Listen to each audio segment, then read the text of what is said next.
നമസ്കാരം സാർ. നമസ്കാരം. NMPS എന്നെ മുമ്പിൽ കിട്ടിയപ്പോൾ ഈ ദിവസത്തെക്കുറിച്ച് ഞാൻ പെട്ടെന്ന് ബോധവാനായി. അത് ഇന്ന് ഒക്ടോബർ 3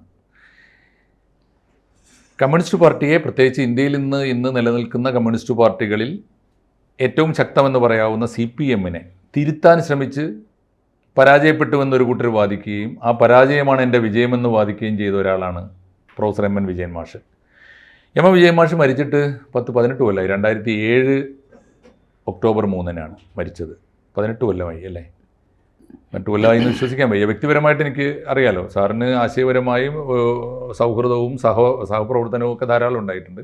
എനിക്കാണെങ്കിൽ ഒരു ശിഷ്യനെ പോലെ ഞാൻ പുക്കാസയുടെ സ്റ്റേറ്റ് കമ്മിറ്റിയിലൊക്കെ വിജയൻ മാഷിൻ്റെ കൂടെ പ്രവർത്തിച്ചൊരു കടപ്പാടും ആദരവും ഒക്കെ അതുമുണ്ട്. എന്തായാലും നമ്മൾ രണ്ടുപേരും ചേർന്നിരിക്കുമ്പോൾ എനിക്ക് തോന്നുന്നത് ആ പരമ്പര കമ്മ്യൂണിസ്റ്റ് പാർട്ടികളെ തിരുത്താൻ ആത്മഹത്യാപരമായ ശ്രമം നടത്തിയ രക്തസാക്ഷികൾ എന്ന് വിളിക്കേണ്ടത്.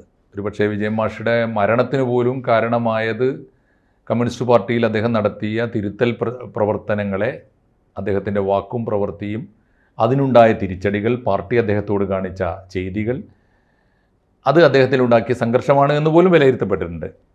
എന്തായാലും ആ പരമ്പരയുടെ ഒരു ചരിത്രം എങ്ങനെയാണ്? കമ്മ്യൂണിസ്റ്റ് പാർട്ടിയുടെ ചരിത്രം ഇന്നിപ്പോൾ കേരളത്തിൽ ആധികാരികമായി ചോദിക്കാൻ പറ്റുന്ന ഒരു അധ്യാപകൻ എന്ന നിലയിൽ ഞാൻ ചോദിക്കുകയാണ് അങ്ങയോട്.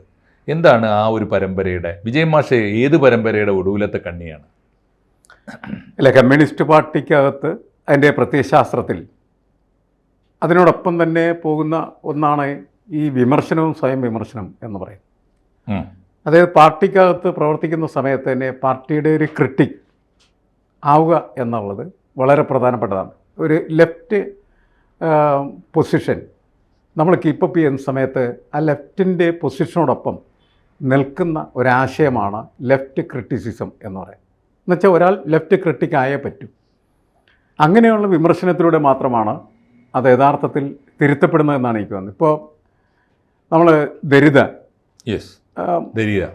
അപ്പോൾ ഴാക്ക് ദരിദ്ര യഥാർത്ഥത്തിൽ മാർക്സിസത്തെ സ്വീകരിക്കുന്നത് ഈ ഒരു ആശയത്തിൻ്റെ അടിസ്ഥാനത്തിലാണ്.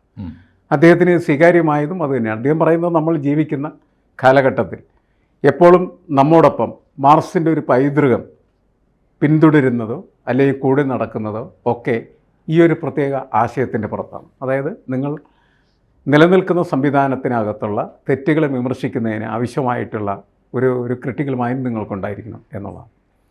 അങ്ങനത്തെ ഒരു മൈൻഡ് ഉണ്ടെങ്കിൽ മാത്രമാണ് നമുക്ക് നമ്മുടെ സമൂഹത്തിന് മുന്നോട്ട് പോകാനായിട്ട് കഴിയുള്ളൂ. കാരണം തെറ്റാവരം എന്ന് പറയുന്നത് ഒരു എന്താണ് അസംബന്ധമാണ്. ശരിക്കും നമ്മൾ നേരത്തെ തന്നെ കേട്ടിട്ടുള്ളൊരു വാചകമാണുള്ള എറർ ഈസ് ഹ്യൂമൻ എന്നാണ് പറയുന്നത്.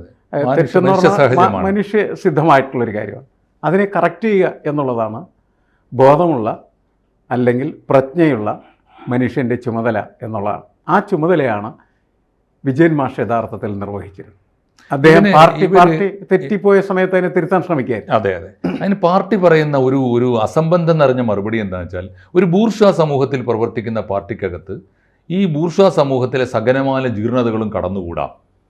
അങ്ങനെയാണെങ്കിൽ പിന്നെ എങ്ങനെയാണ് അതിനെ ചെറുക്കാൻ കഴിയുന്ന ഒരു ആശയമായി ഇത് മാറുക? വിജയൻ മാഷ് തന്നെ പറഞ്ഞ ഒരു വാചകം അതിനെ നമുക്ക് ഉപോത്ബലകമാക്കി സംസാരിക്കാമെന്നേക്കാം. നിങ്ങൾ വെറുക്കുകയാണെങ്കിൽ നിങ്ങളുടെ പിന്നത്തെ ജോലി ആ വെറുപ്പിനെ ന്യായീകരിക്കുന്നതിന് ആവശ്യമായിട്ടുള്ള കാരണങ്ങൾ കണ്ടെത്തലാണ്. നിങ്ങൾ ഇഷ്ടപ്പെടുകയാണെങ്കിൽ ഇഷ്ടത്തിനുള്ള കാരണങ്ങൾ കണ്ടെത്തലായിരിക്കും നിങ്ങളുടെ ജോലി. നമ്മുടെ ഒരു പ്രശ്നമാണ്. അപ്പോൾ ഇവിടെ ഈ ബൂർഷ്വാ സമൂഹത്തിൽ ജീവിക്കുന്ന സമയത്ത് ബൂർഷ്വാ സമൂഹത്തിൻ്റെ ജീർണതകൾ അത് ആ സമൂഹത്തിൽപ്പെട്ട എല്ലാവരിലേക്കും കടന്നു വരാം എന്ന് പറയുന്നത് ഒരു ന്യായീകരണമാണ്. നമ്മൾ ഈ പുതിയ കാലത്ത് ക്യാപ്സുകൾ എന്നൊക്കെ പറയുന്നത് പോലെയുള്ള ഒരു സംഭവം. ഈ ന്യായീകരണം എന്ന് പറയുന്നത് നിങ്ങൾക്കതിനെ ന്യായീകരിക്കേണ്ടത് ആവശ്യമുണ്ടാകുന്ന സമയത്ത് നിങ്ങൾ നിർദ്ദേശിക്കുന്നതായിട്ടുള്ളൊരു പ്രസ്താവന മാത്രമാണ്. നിങ്ങൾ യഥാർത്ഥം മനസ്സിലാക്കാനോ അതിനനുസരിച്ച് ജീവിക്കാനോ ആണ് ശ്രമിക്കുന്നതെങ്കിൽ നിങ്ങൾക്കൊരിക്കലും അതിനെ ന്യായീകരിക്കാൻ പറ്റില്ല. അത് തെറ്റാണെങ്കിൽ തെറ്റാണെന്ന് പറയും. അത് ബൂർഷ്വാ സമൂഹത്തിൽ ജീവിക്കുന്നതിന് പേര് നമ്മൾ രണ്ടുപേരും ബൂർഷ്വാ സമൂഹത്തിൽ ജീവിക്കുന്നവരാണ്. ബൂർഷ്വാ സമൂഹത്തിൻ്റെ ഒരു ഭാഗമാണ് അഴിമതി.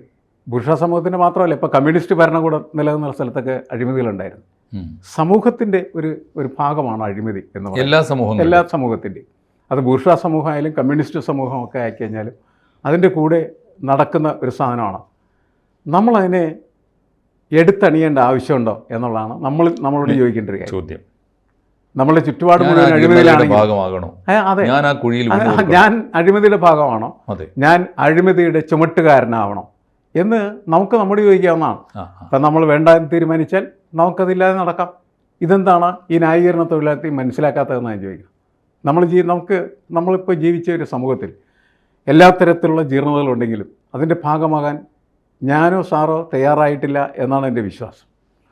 അങ്ങനെ തയ്യാറാവാത്തത് കൊണ്ടാണ് നമുക്ക് ഒരു വിമതത്വ പരിവേഷം ഉണ്ടാവുകയും നമ്മൾ പുറത്താക്കപ്പെടുകയും ചെയ്യുന്നതിൻ്റെ പ്രധാനപ്പെട്ട കാരണം അതാണ്. കാരണം നമ്മളതിനെ ചോദ്യം ചെയ്യുന്നു. വിജയൻ മാഷെ നമ്മൾ ഓർമ്മിക്കുമ്പോൾ കഴിഞ്ഞ 100 വയസ്സായല്ലേ കമ്മ്യൂണിസ്റ്റ് പാർട്ടിക്ക്. ഈ കൊല്ലത്ത് അങ്ങനെ ഒരു പ്രത്യേകത ഉണ്ട്. വിജയൻ മാഷെ ഓർക്കുമ്പോൾ ഈ ഒരു 100 കൊല്ലത്തെ ചരിത്രത്തിൽ സാറിന് വളരെ എളുപ്പത്തിൽ പറയാവുന്ന കുറച്ച് പേരുകൾ, വിജയൻ മാഷെ പോലെ ഈ പാർട്ടിയെ കറക്റ്റ് ചെയ്യാൻ ശ്രമിച്ചിട്ട് ഒറ്റപ്പെട്ടു പോയ മനുഷ്യർ, നേരത്തെ സാറിൻ്റെ ഒരു വാക്ക് തന്നെ പറഞ്ഞാൽ വഴിയാധാരമായി പോയ മനുഷ്യർ, ആ പരമ്പരയെ ഒന്ന് ഓർത്തെടുക്കാവോ പെട്ടെന്ന്?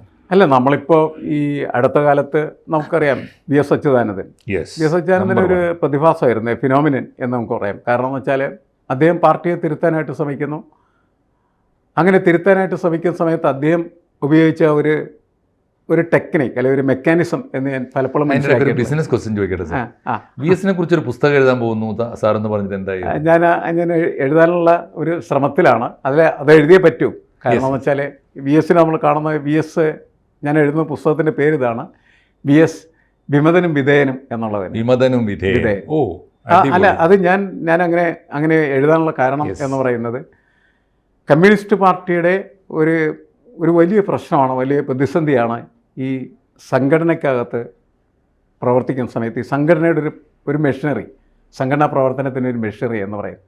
അതിൻ്റെ പുറത്താണ് പലരും എന്ത് ചെയ്യുന്നത്, വിമതരാക്കപ്പെടുകയും പുറത്താക്കപ്പെടുകയൊക്കെ ചെയ്ത് അവരുടെ ജീവൻ തരും. നമുക്കിപ്പോൾ എം.വി. രാഘവൻ മുതലുള്ള ആളുകൾ, കെ.ആർ. ഗൗരിയമ്മ, കെ.എൻ. രവീന്ദ്രനാഥ്, അങ്ങനെ ഒത്തിരി പേരുകൾ നമ്മളിങ്ങനെ വി.ബി. ചെറിയാൻ, ഇങ്ങനെ പല പേരുകളും നമുക്ക് കൊണ്ടുവരാം.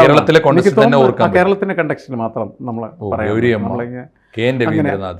അങ്ങനെയുള്ള ഒരുപാട് കക്ഷികൾ ഇപ്പോൾ എനിക്ക് തോന്നുന്നു അവിടെ മലബാറിലൊക്കെയാണെന്ന് വെച്ച് കഴിഞ്ഞാണെങ്കിൽ അങ്ങനെ ഒരുപാട് കക്ഷികൾ നമുക്ക് ഇങ്ങനെ ഈ എന്താണ് പൊരുതി. അദ്ദേഹത്തിൻ്റെ ആത്മകഥയുടെ പേര് തന്നെ നെരിപ്പോടെന്നാണ്. ശരി, നെരിപ്പോട്. അപ്പോൾ എങ്ങനെയാണ് മനുഷ്യനകത്ത് നീറിപ്പോവുക എന്നുള്ളത് വളരെ വ്യക്തമായിട്ട് അതിൻ്റെ അകത്ത് പ്രകടമാക്കുന്നുണ്ട്. അപ്പോൾ അതൊരു സംഘടനാ സംവിധാനത്തിൻ്റെ പ്രശ്നമാണ്. എനിക്ക് തോന്നുന്നു ഈ സംഘടനാ പ്രശ്നം വളരെ ഗൗരവമായിട്ട് പരിശോധിച്ച് 2 വ്യക്തികളുണ്ട് ലോക നേതൃത്വത്തിൽ. ഒന്ന് മാവോ സേതുങ്ങായിരുന്നു. മാവോ സേതുങ്ങിന് പോലും അറിയാം ഈ കമ്മ്യൂണിസ്റ്റ് സംഘടനാ സംവിധാനം വളരെ അപകടകരമാണ്.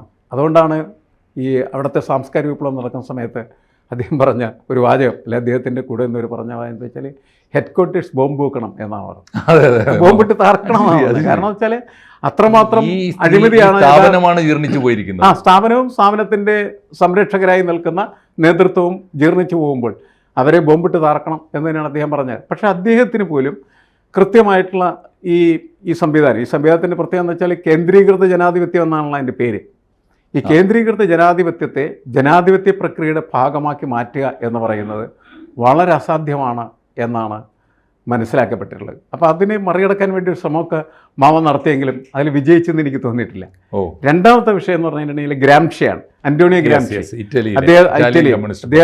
അദ്ദേഹത്തിൻ്റെ പ്രസന്റ് നോട്ട് ബുക്സിൽ തന്നെ ഈ വിഷയം വളരെ ഗൗരവമായിട്ട് പരിശോധിക്കാനായിട്ട് ശ്രമിക്കുന്നുണ്ട്. അവിടെയും അദ്ദേഹത്തിന് നിലനിൽക്കുന്ന സംവിധാനത്തെ ചട്ടക്കൂടിന് പൊളിക്കാൻ കഴിഞ്ഞു എന്നതിനപ്പുറം പകരം വർക്കബിളായിട്ടുള്ള ഒരു സംഘടനാ സംവിധാനത്തെ അവതരിപ്പിക്കാനായിട്ട് കഴിഞ്ഞില്ല എന്നുള്ളതാണ്.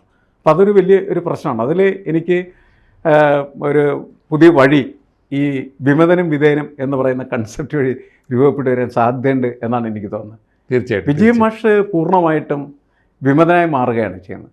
വിധേയത്വം ഒരു കാരണവശാലും അദ്ദേഹത്തിൽ ഉണ്ടായിരുന്നില്ല എന്നുള്ളതാണ്. അദ്ദേഹം അതുകൊണ്ടാണ് പറഞ്ഞത് പ്രസ്ഥാനത്തിൻ്റെ പേരുണ്ടാകും, പക്ഷേ അതിൻ്റെ കൂടെ ജനങ്ങളുണ്ടാകാനുള്ള സാധ്യത കുറവാണ് എന്ന് പറയാനുള്ളതിൻ്റെ പ്രധാനപ്പെട്ട കാരണം അതായിരുന്നു. ഒറ്റ ചോദ്യം കൂടി, സക്കറിയയാണ് പറഞ്ഞത് വിജയൻ മാഷയുടെ മരണത്തോട് അനുബന്ധിച്ച് കേരളത്തിലെ ഇടതുപക്ഷ ബുദ്ധിജീവി എന്നൊരു വർഗം കുറ്റിയറ്റുപോയിരിക്കുന്നു. എങ്ങനെ പ്രതികരിക്കുന്നു അതിനോട്? ഇടതുപക്ഷ ബുദ്ധിജീവി എന്ന് പറയുന്ന പ്രയോഗം തന്നെ അത്ര ശരിയാണോ എന്ന് എനിക്ക് സംശയമുണ്ട്. പക്ഷേ എന്തായാലും നമ്മൾ പൊതുവായിട്ട് കാണാം, നമ്മുടെ ഒരു കോമൺ സെൻസൊക്കെ വെച്ച് നമ്മൾ കണക്കാക്കുന്ന അത്തരം ബുദ്ധിജീവികൾ. ഈ ബുദ്ധിജീവിതം എന്ന് പറയുന്നത് ശരിയായ രീതിയിൽ പ്രാവർത്തികമാണെങ്കിൽ അതിൻ്റെ ഒപ്പം നിൽക്കേണ്ട ഒരു പ്രധാനപ്പെട്ട ഘടകമാണ് നേരത്തെ നമ്മൾ പറഞ്ഞ ഈ ക്രിട്ടിക്കൽ മൈൻഡ് എന്ന് പറയുന്ന സാർ. വിമർശന മനസ്സ് എന്ന് പറയുന്നത്. ആ വിമർശന മനസ്സ് നഷ്ടപ്പെട്ടാൽ പിന്നെ ഇടതുപക്ഷ ബുദ്ധിജീവി എന്ന് പറഞ്ഞാൽ ഒരിക്കലും ഇല്ല എന്നുള്ളതാണ്. അതുകൊണ്ടാണ് സക്രിയ അങ്ങനെ പറഞ്ഞതെന്നാണ് എനിക്ക് തോന്നുന്നത്. കാരണം തീർച്ചയായിട്ടും പിന്നീട് അതായത് പ്രസ്ഥാനത്തിനകത്ത് നിൽക്കുന്ന സമയത്ത് അതിനെ വിമർശിക്കാനായിട്ടുള്ള കരുത്ത് കാണിക്കുക എന്നുള്ളതാണ്. ശരിക്കും പ്രസ്ഥാനത്തിനകത്ത് അതിനൊരു സ്പേസ് ഉണ്ട്. അതാണ് ഉൾപാർട്ടി വിമർശനം എന്ന് പറയുന്ന സാധനം. പക്ഷെ അതൊക്കെ നഷ്ടപ്പെട്ടു പോയാൽ പിന്നെ നിങ്ങൾ എന്ത് ചെയ്യും എന്ന് പറയുന്ന ചോദ്യമാണ്. പിന്നെ നിങ്ങൾ പുറത്തിറങ്ങി ജനങ്ങളോട് സംസാരിക്കണം എന്നുള്ളത്. യെസ്, തീർച്ചയായിട്ടും. എം എൻ വിജയമാഷെ ഓർമ്മിക്കുമ്പോൾ മാവോ മുതൽ ഏതാണ്ട് VS അച്യുതാനന്ദൻ വരെ നീളുന്ന ഒരു വലിയ പരമ്പര, രക്തസാക്ഷികളുടെ പരമ്പര എന്നാണ് അവർ വിളിക്കേണ്ടത്. ആ പരമ്പരയിലെ തിളങ്ങുന്ന ഒരു കണ്ണിയായിട്ടാണ് എം എൻ വിജയമാഷെ സാറ് വിലയിരുത്തുന്നത്. തീർച്ചയായും ഈ സമയത്ത് എം എൻ വിജയമാഷയുടെ ഓർമ്മകൾക്ക് മുമ്പിൽ നമിച്ചുകൊണ്ട് പ്രേക്ഷകർ തീർച്ചയായിട്ടും VS വിമതനും വിധേയനും എന്ന പുസ്തകത്തിന് വേണ്ടി കാത്തിരിക്കട്ടെ. ആളുകൾ കാത്തിരിക്കുമ്പോൾ സാറൊരു ബാധ്യതയായിട്ട് അതിവേഗത്തിൽ ആ പണി തീർക്കേണ്ടതുണ്ട്.